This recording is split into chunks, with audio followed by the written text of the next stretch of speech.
Phil. Okay. What's that dog's name? Sassy.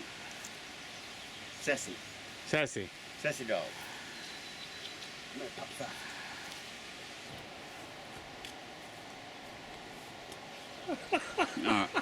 Now that is appropriate. In fact, you might even want to get a shot. Oh, I think so. You can shot it at. That's great. That's yeah.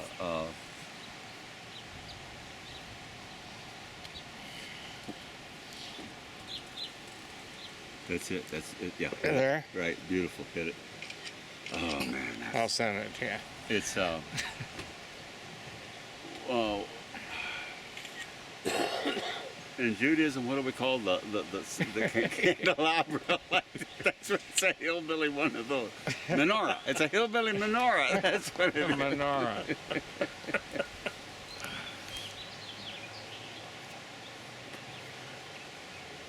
Okay, you ready? Yeah. Testimonial 3. Let me present Don Fulano de Tal Vez, my personal cover story. The cranky anciano that I improvise in order to manage my days and nights around here. To imagine myself in a narrative, in part at least, of my own making. Those around me are convinced I'm writing a book. But so what, they say. Although he for sure confuses names, sometimes even on purpose, in the interest of what is interesting. On thin ice or walking on water? Ask anybody. This guy pretty much reveals, intact, a set of feelings peculiar to the outcast, trailer park version of life we inhabit. Don't expect detachment. And who is it grazes my pages today? Why, neighbor Ella. That's who. E-L-L-A. An unstable metaphor of a person. She thinks that of herself, in fact. A hybrid no matter how you pronounce it. Get it? A person in one language, a pronoun in another. Never says any of that out loud. Everybody used to agree Ella was so hot you could have baked a potato in her hip pocket. Not like she cared. She was just another kid in tight jeans working after school in a produce section. But the spray on the broccoli made her glow. Quite a few mortals fell in love, but did she know? Even the elderly on park benches quit talking when she went by. La gente mayor, uncles, grandpas, padrinos, all of them shook their head in a way she never understood till years later. And her from a family of tinfoil sniffers, with a skinny pit bull chained to a clothesline and apparently unlimited willpower, she made it sound later as if she blinked and got a GED. And next thing she knew was reading Othello in a community college class, trying to pin the instructor down.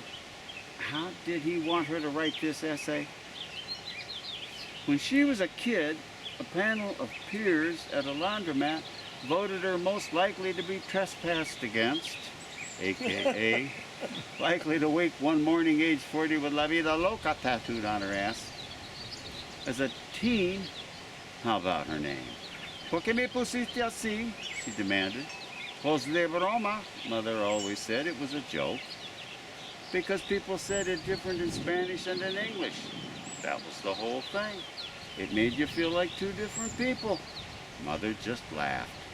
Ella knows that ñoras like her leap from childhood to middle age with no intervening bloom of good looks, no ingenue femme fatale camera angles, straight from youthful promise to resignation.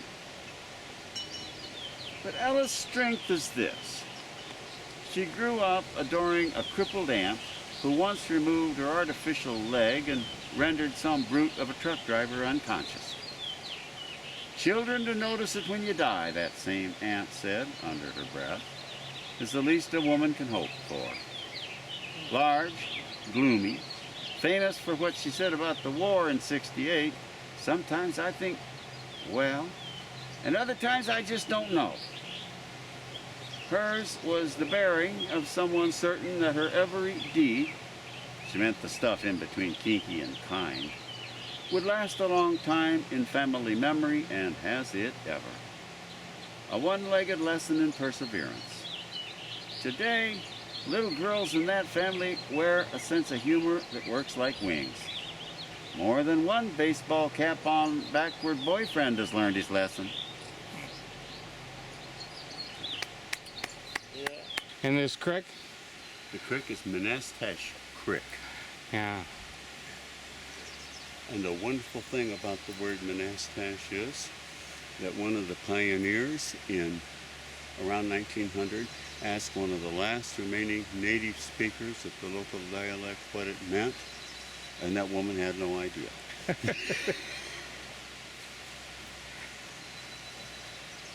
That's great.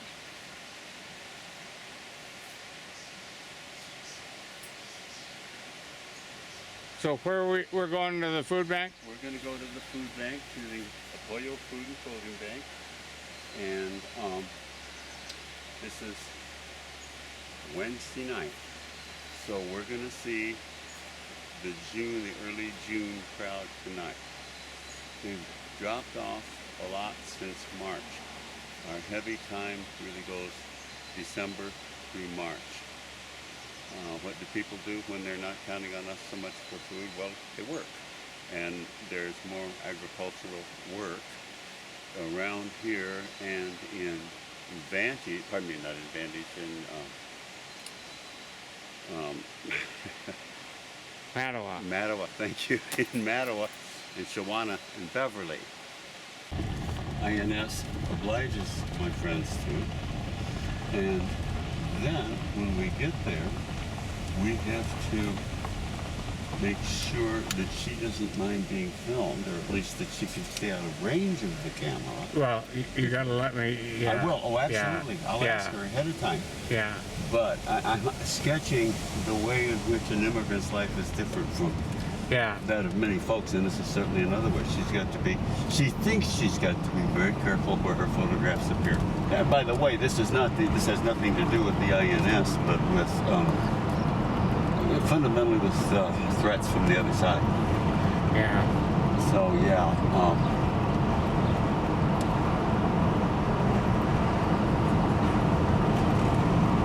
The whole place up here, Ellensburg, the Ellensburg that you remember, that you and I lived through in the 70s, got a lot more livable around 1990 when about half the population of Brackettville, Texas showed up here one summer to work in the Twin City freezer plant. Yeah.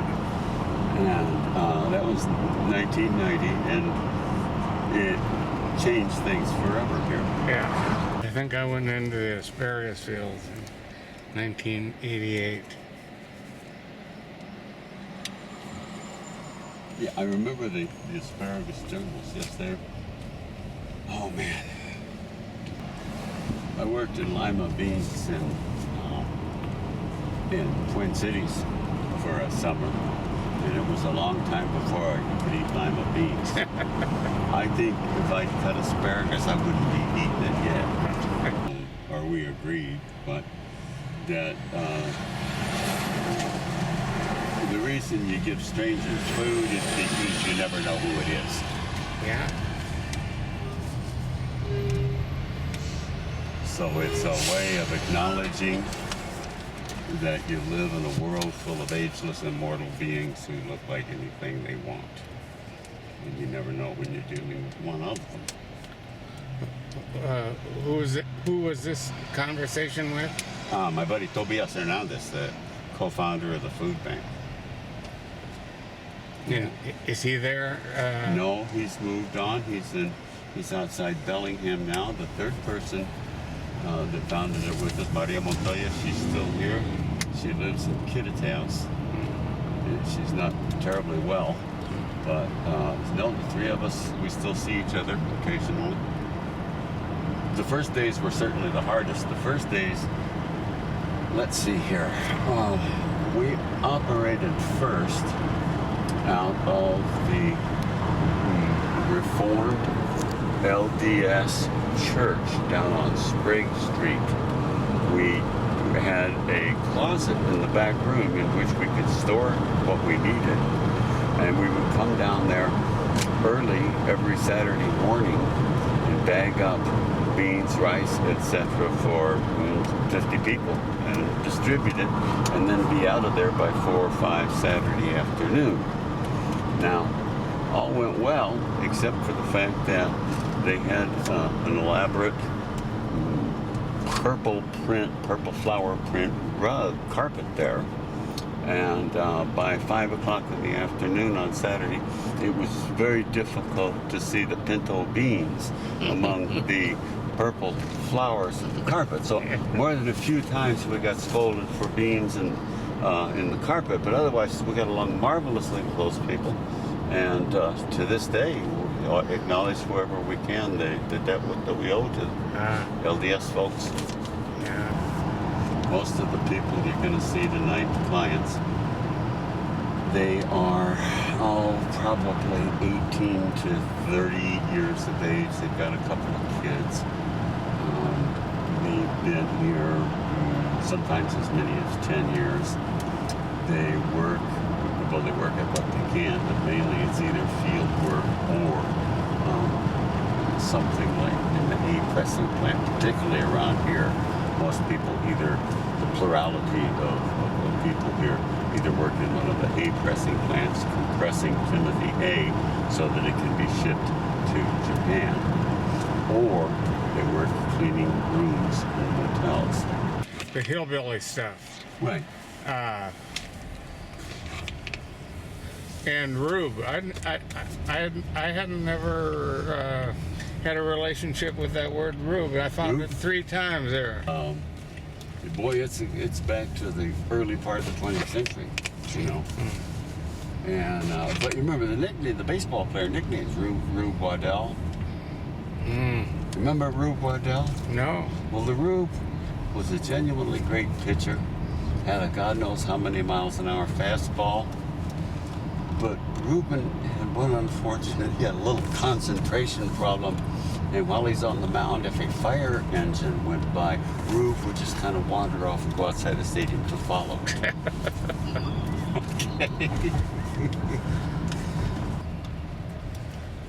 Hillbilly is a great word because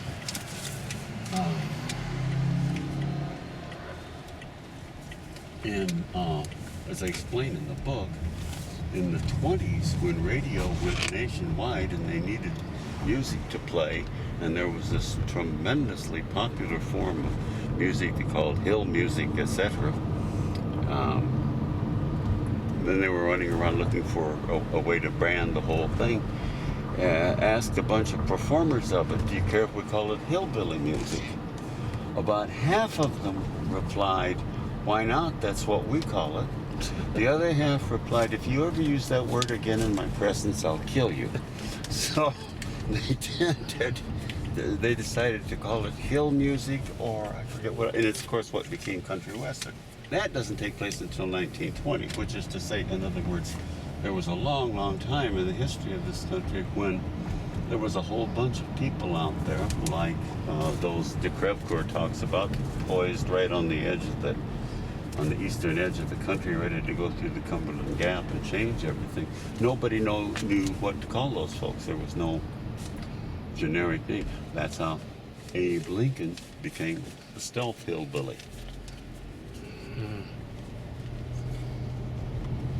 That's a nice story on Herndon in the book. Oh, Billy Herndon's one of my favorite people. Yeah. Yeah. Wonderful man.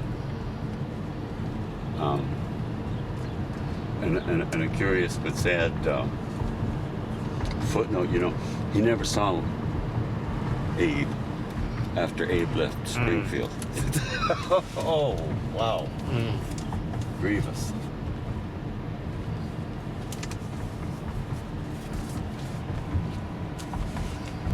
We're pulling up on it now.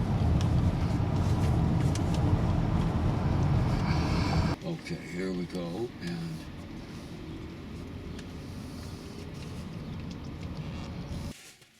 okay, yes, there yet, so we can just. What made this a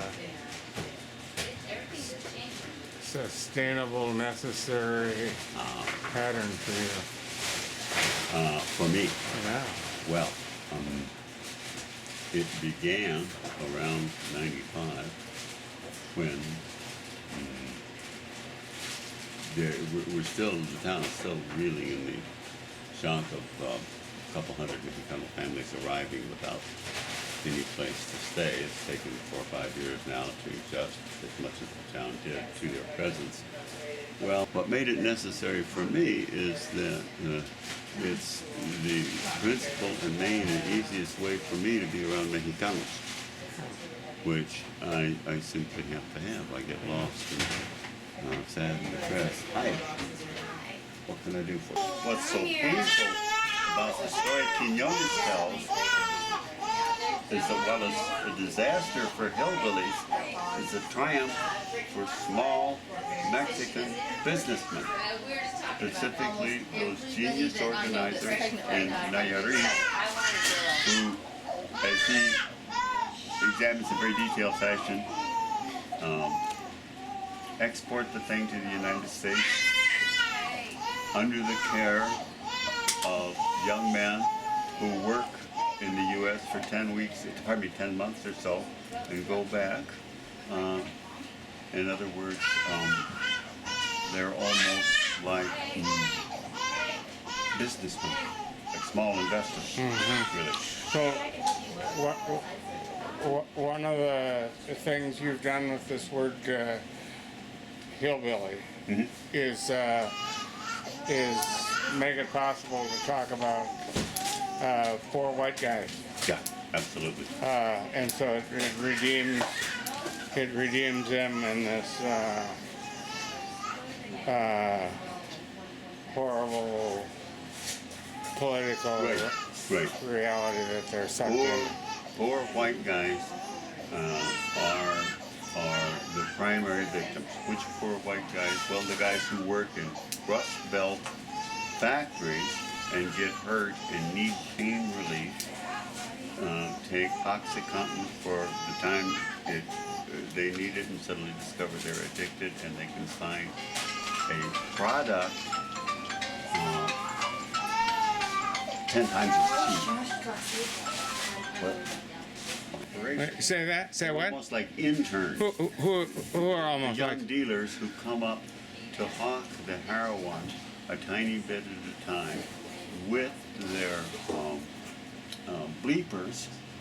They'll even deliver it, Quinones says. They'll make a date to meet you at 7:30 down at the McDonald's parking lot.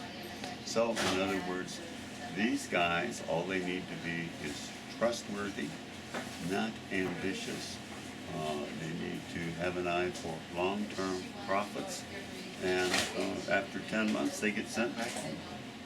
This is Quinones in the book of Somerville. The young men, Quinones. Okay, can we? That almost like which is what's left. Small towns and country.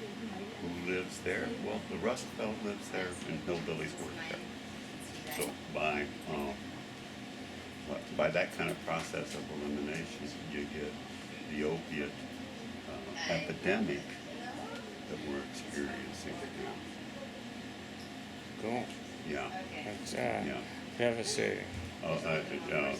Specifically, let's see here, a friend of mine works in a needle exchange program here in Ellensburg and is meeting stiff resistance, let's say, in many different directions.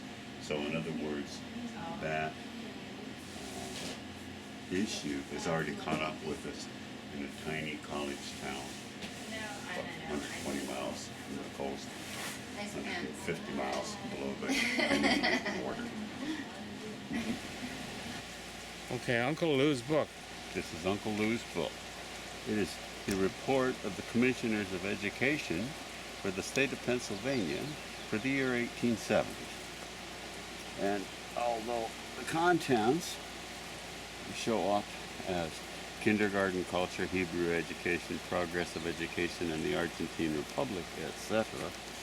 What Uncle Yun Lu used it for was as a scrapbook Yeah. of quite literal scraps. Yeah. Here's the latest Brooklyn scandal, miscegenation no less. A sea captain amazed. This is, I believe, the sea captain who returned from a long sea voyage to find his wife had been impregnated with a colored coachman, or something like this. Here's some annotations, apparently maybe by Uncle Lou, maybe by my grandfather to whom he left it. What does this say? Bad for Grant. This must be some more reporting about the scandals of the Grant administration. For instance, this is from Groesbeck, Texas. A singular courtship of a Prairie Grove gallant is an illustration that faint heart ne'er won the lady fair. So, it's a wonderful book. I grew up reading it. You notice he certainly doesn't stint on tables like the popular vote for president in, doesn't in fact give the past and present of John C. Fremont. Saturday, August 23rd, 1856. This is covering the Republican convention, the Democratic convention that nominated James Buchanan, the fellow who brought us the Civil War. Down here a note that fate suddenly overtakes a young Missourian. He died at a dance. The house of Johnson Hargo at Locust Hall, 15 miles east of La Plata, taking his place when he fell lifeless to the floor. He was a highly respected young man. When did you obtain this book? When did it I grew up with it. It was always around. And but when did you get it? When did it become? Well, I would imagine about when my grandfather died in 1952, I'm sure it was made clear to me when I was 10 years old, this was my book if I wanted it. Always with the advice that he'd given up looking for the fortune that was no doubt hidden in here, but I could continue. Testimonial 31. Consider this retablo. In words and images painted on a square of tin 8 inches by 7, Juan Pedro Sosa is giving thanks. When he went wet to the U.S. in 1969, La Virgen de la Soledad helped him cross la frontera sano y salvo. Plants and the Rio Bravo line the foreground. Juan and a woman are wading off, arms raised, as if praising or drowning, toward a man who is wearing a necktie, arms raised, on the opposite bank beside a pickup. He stands between a U.S. flag and tall buildings. Suspended above it all, La Virgen watches. How does Juan Pedro feel climbing out of that water? Is it anything like jet lag? Me, on the other hand, I let out on roads. 2 days out of a hospital room, I get off on changes otherwise too gradual to notice. Spokane to Oaxaca and back. Up and down the long volcanic spine, as poets say, of North America. And what of Europe? That business about the Trojan War? In the Americas, you could say, we skipped the Bronze Age. Dodged that sword and chariot extravaganza. Leaped straight from stone to iron. Called it La Conquista. Franciscan writers describe the very beginning of La Conquista. They tell how Moctezuma put out 3 sets of Stone Age regalia. Tezcatlipoca, Huitzilopochtli, Quetzalcoatl, and challenged Cortés to choose. Cortés, of course, turned to his interpreter. And right there's the difference. Instead of Bronze Age heroics, our sinuous border speech took over. Maya to Aztec to Spanish. El habla fronteriza, in the form of a kidnapped slave woman. It leveraged the one great secret of Quetzalcoatl, that of interpretation, of cutting corners. In contrast, think of ponderous Tlaloc, nowadays parked in front of that anthropology museum, expressive as a cinder block. Him and his remorseless urges, rain, mushrooms, and drowned children. Ditto the other gods, a pile of jade skirts, skulls, moon fragments, digging sticks. But Quetzalcoatl, long limestone wings slither around any platform with his name on it. Because other gods think in right angles, straight ahead, literal, reductionist, but not him. He is our Lord of Border Speech. He negotiates corners, destinies, the space between earth and sky. No telling what happened to Juan Pedro, by the way. But Soledad, patron today of the whole state, rode into the town of Oaxaca in 1688, all bundled up, on a pack donkey that promptly dropped dead. Locals undid layer after layer of heavy wrapping. 2 porcelain hands, a porcelain face. Years went by. Juan Pedro gave thanks to something in a black robe encrusted with diamonds, wearing a 2-kilo crown of gold. Maybe that was what got him across the river. Pain pills, I better admit it, get me through a trip to Mexico after a shoulder replacement. Even if, wow, they do bring on my OCD. Here's what I mean by that. I go around recounting, telling people at dinner that if only the 500,000 fools like me who voted for Eldridge Cleaver in '68 had swallowed our pride and voted for Humphrey, well, you know, except, I checked. It turns out there were 28,000 of us was all. Notice the look on my face? Sublime to subliminal. On either side, a just noticeable difference. Exactly what do I mean by either side? First, consider Hoodooville, Washington. Named in 1883 for local character Hoodoo Billy, renamed Sprague to honor a railroad vice president. In it, consider Mary, Queen of Heaven Catholic Church, built in 1883 but destroyed by fire 12 years later, rebuilt in Gothic Revival style in 1902, landing on the Register of Historic Places in 1990. The town also acknowledges, running through it, in season, Negro Creek, as well as a controversy over the creek's name. Now consider El Fortín de las Flores, Veracruz, where the train that sets neighbor dogs to singing every morning is La Bestia, main transport of Central American refugees to the U.S. At one edge of town, Señoras are handing food to those who pass by atop that train, drawing their own conclusions about us. Preach every day, St. Francis wrote. Use words when you have to. I love that.